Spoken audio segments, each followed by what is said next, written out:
Now, if I'll say it this way. If a woman's self-esteem is really low, he's going to do everything he can to make you what he wants you to be. And therefore, he's going to be dominant. Now, let's keep it real. And him being dominant over you is because you have fear. If you let fear come in you, then why can't I trample on you? Why can't you allow me to do it? But that's not right.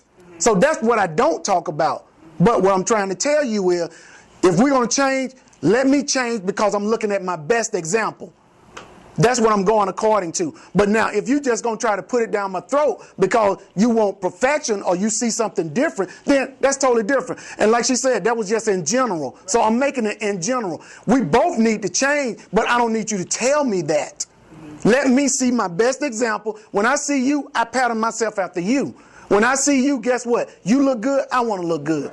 I see you talking right, I want to talk right. If you're going to be out there acting alley, how many folks you done been out and you done seen folks, you know, the girlfriend loud, the boyfriend loud, the girlfriend act the fool, the man act the fool. You see couples like that all the time. You know why? Because association brings on what? Thank you. So they stick together, and they both of them know exactly what the other one's going to be. Look, baby, you ain't got to take that. I'll handle it. So see, all of that right there comes from, because that's what she's used to. So now if I'm out with you and we're doing something together, I mean, hey, I'm not going to clown because I got a classy lady with me. So we're not saying we don't want to change. We will change, but let us do it.